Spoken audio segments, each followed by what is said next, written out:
Good morning, dear students. I hope you all are doing good. Welcome back to our English class. Today, let's start with English grammar. In that, let's move on to first chapter, that is parts of speech. So, you have already learned parts of speech, right? Let us recollect them.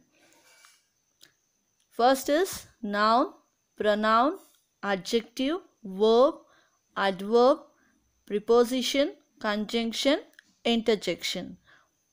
Now, first coming to noun. Let's see what is a noun. What is a noun? Yes, you are right. A noun is a name of a person, place, animal, or thing. So, noun is a word that contains person, place, thing, or idea. For person, you can give name of some person, Amit. Then for place, you can give Delhi. Then for thing, you can give toy. Then for idea, it is nothing but the feeling, that is bravery, happiness, anger, then sorrow, all comes under idea. Understood? So the feelings. Okay. Now let us see the example for a noun. So here they are given the example for a person, Sachin, place, Taj Mahal, thing, books, idea, they have given bravery. Now you are clear? Okay. So even you have learned different types of nouns, right? In this chapter, let us learn few types, okay? In that, let us recollect only the few types of nouns. First, coming to the common noun. A common noun names any person, place, thing, or idea. Common nouns are not capitalized unless they come at the beginning of the sentence. So, common noun, it refers to just a person, okay, like a girl, boy, then tiger, then bat, ball, then idea, bravery, like that. But it is not capitalized because as it comes in the center of the sentence, it is not capitalized. You should not write in the capital letter. Only when it comes at the starting of the sentence, you have to write it in a capital letter. Understood? Okay. For example, tiger is a ferocious animal. You can take. So, tiger becomes a common noun. As it comes at the starting of the sentence, you can write it in the capital letter. So, here they are given few examples for common noun. That is teacher, baseball, city. Next comes the proper noun. Name of particular person, place, thing, animal. So, where they have given a particular name for a person. Okay. For example, they have given here Rashid Minhas was a brave soldier. So, Rashid Minhas is the name of a brave soldier. So, it becomes a proper noun. It is a special name given. So, Pakistan is our dear homeland. So, Pakistan is a special name. So, it becomes a proper noun. Okay. The cow is a useful animal. So, you know the cow is a common noun, but it is coming at the starting of the sentence. So, they have been capitalized. So, it becomes a proper noun. Understood? Collective noun refers to a group of things as one whole. That is where if there is a collection of people or a collection of persons, many of them are there. So, you will say them as, you will give them a special name like crowd of people. Understood? So, that becomes, crowd becomes a collective noun. So, for example, you can take police, army, fleet, crew, flock, herd. Then even you can take the example of bouquet of flowers. Understood? So these and all comes under collective nouns where they are given special name for a group of particular things. I have given some examples, that is bunch, audience, flock, group, family. So you can say bunch of keys, flock of birds, then group of people, family members, family of members. Okay, a family of members. Next, coming to material noun. A material noun is that what refers to the material or substance from which things are made, such as silver, gold, iron, cotton. So, material noun, it is nothing but the name of a noun where from which the things are being manufactured. Understood? So, here they have given the example glass, wheat, gold, coal. For example, for glass you can take glass door. For gold you can say gold ornament. For cotton you can say cotton cloth. Understood? Okay. Then still more examples you can give, like leather, wool, leather purse, woolen sweater. Okay, so etc. Coming to abstract noun. An abstract noun is a thing that you cannot see, touch or place in the box. You cannot touch, or you cannot see, or you cannot place them in one place. So examples is love, friendship, happiness, peace, responsibility, then fear, anger, then goodness, kindness. Next. Yes, you are right. Childhood, boyhood, sickness, etc. All these comes under abstract noun. Okay. Let us see how we can form abstract nouns from adjectives, verbs and common nouns. Okay. So few I will read for you, and you can go through the video, or you can go through your textbook, that is page number 4. Okay. I'll read just few. Let's see how the adjective becomes an abstract noun. Okay. That is brave becomes bravery. Understood? It becomes an abstract noun. Then broad becomes breadth. Okay. Then cruel, cruelty. Deep, depth. So this is how the adjectives are changed into abstract noun. Let's see how we can obtain abstract nouns from verbs. Okay. Few I'll read for you. So verb, it is act. Act becomes action. Advise becomes advice. Admit becomes admission. Arrive becomes arrival. Understood? So even this is there in page number 4. You can go through it. Okay. Once.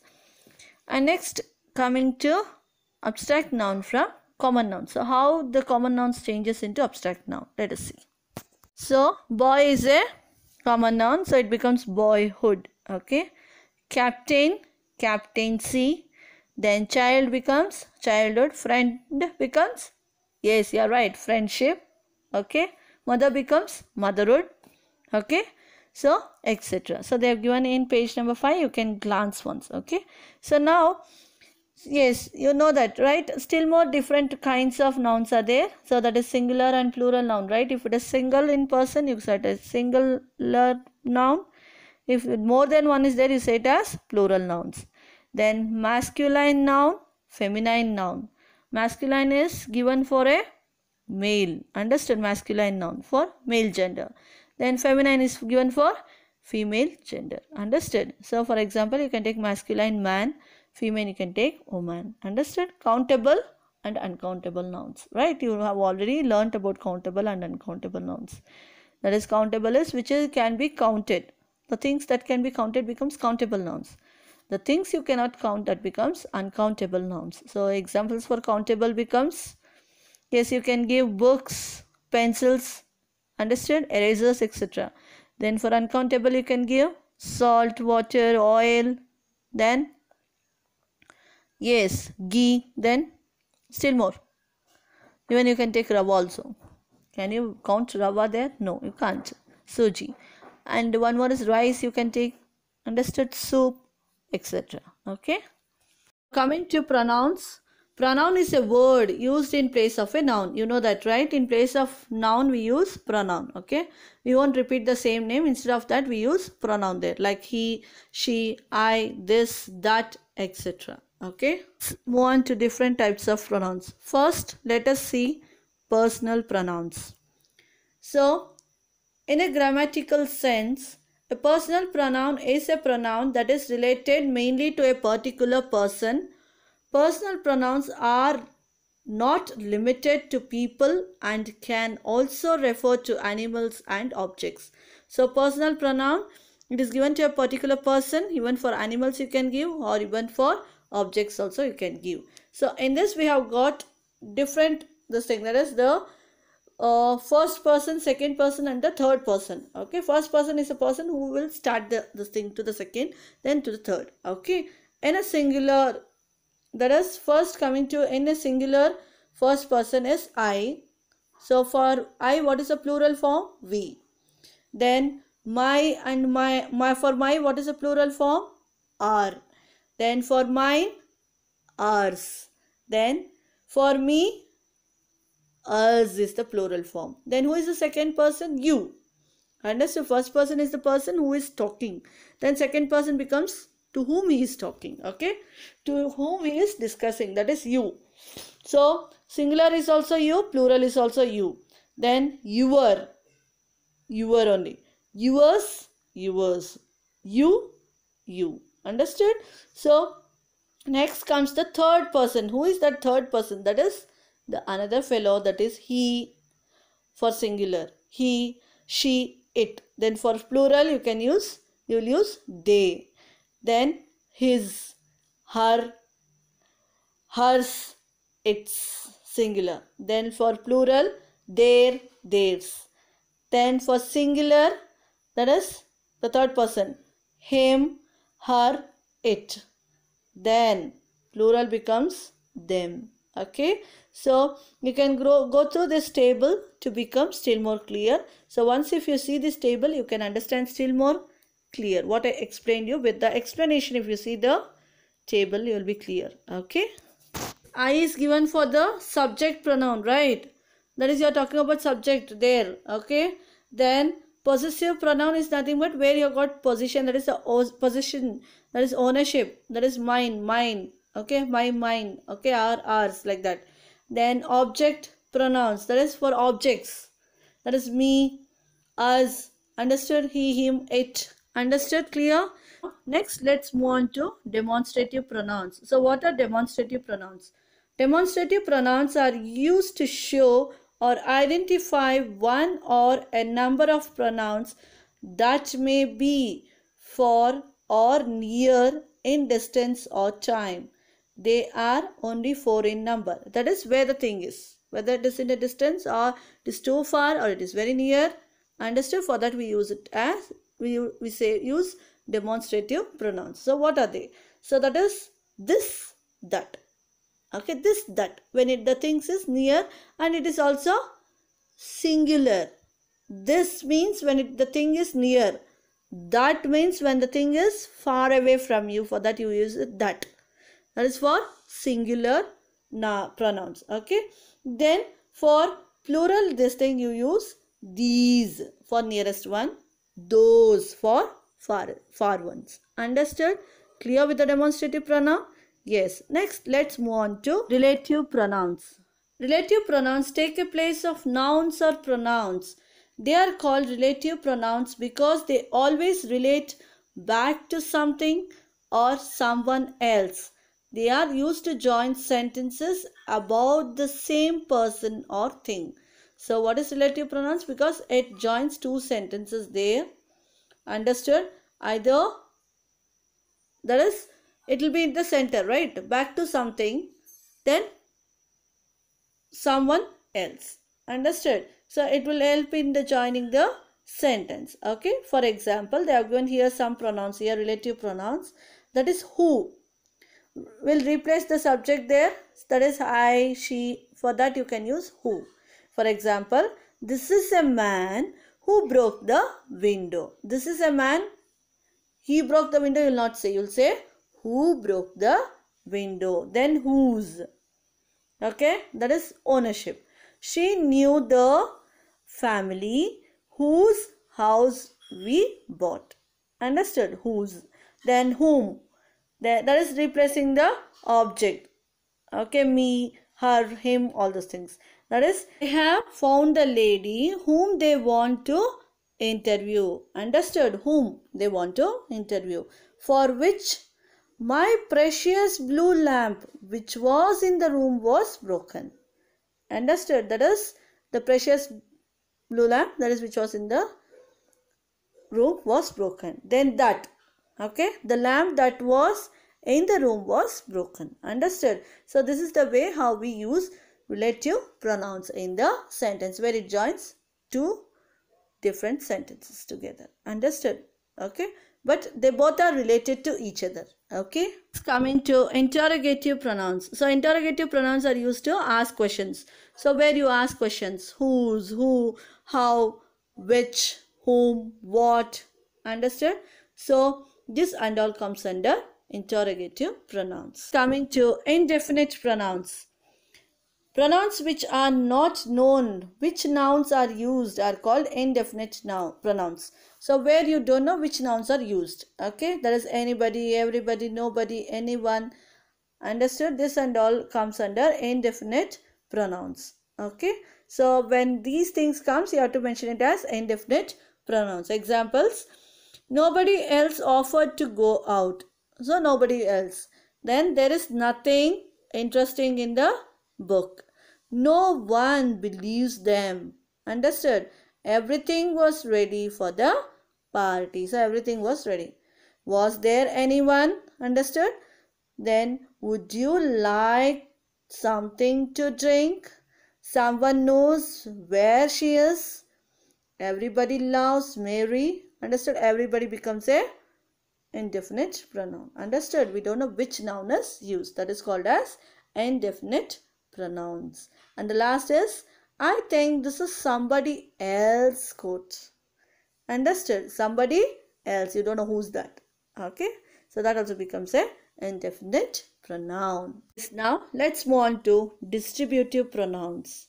So the pronouns which refer to persons or things one at a time are called distributive pronouns. So where person or things one at a time. Okay, either this or that. Understood? So that and all comes under distributive pronoun. You can, that is example, either this or that, neither he or she, then each, any one of them. Okay, that is anyone at a time. So you can drink either tea or coffee, anything you can take. Then she can neither see TV nor play. Each of us bought the book. So one of us has brought the book. Give the chocolate to each. That is, give the chocolate to each. Understood? So this and all comes under distributive pronouns. Now let's move on to reciprocal pronouns. We use reciprocal pronouns when two or more people do the same thing. So when two or more are doing the same thing, the boys are fighting one another. So they both are fighting. Understood? So both are doing the same thing. Tina and Mary are talking to each other. So they both are talking there. Understood? Where the two persons are doing the same thing. For that we use reciprocal pronoun. I hope you all understood what I taught you today in this class, right? That is nouns and pronouns. So, and the worksheet is page number 5. You have to do in the grammar book, page number 5. That is, underline the nouns in the sentences and say what kind of nouns they are. That is common, a proper, collective or abstract. Then second main comes is, rewrite these sentences by changing the nouns into their plural form. You have to change them into the plural form. That is, an orange grows on a tree. So here, orange is a noun, right? Tree is also a noun, right? Oranges grow on trees. Understood? So I have to change it into plural form. Then correct these sentences. So there is a mistake in this sentence. You have to correct it. So that is, you have hurt my feeling. So here what is the mistake there? Yes, feeling will not come there. You have to change it into feelings. Okay, you have hurt my feelings. Understood? So you have to do these three means. And also page number 7. That is, complete each sentence using a suitable pronoun. Okay, you have to use the suitable pronoun there, which comes there. Then choose the right word there. There is an option there in each sentence. You have to choose the right word. Then for third main, complete each sentence with a pronoun ending with self and selves. That is themselves, themselves, like that. Okay, understood? Then fill in the blanks with a suitable relative or interrogative pronoun. So you have to check it and you have to write it whether you have to use relative or interrogative pronoun. Then these two are the worksheets for this week. Okay, you have to complete these two worksheets. So without fail, complete all the worksheets which I am giving. That too in the textbook only you can do it. If you doesn't have the textbook, then you have to write it in your homework book. Okay, and without fail write it, because we'll be correcting it and we are giving the attendance also. Okay, I hope you have understood what I taught you today about nouns and pronouns. So thank you, students. Stay home, stay safe. See you in the next class soon. Okay, bye bye, take care.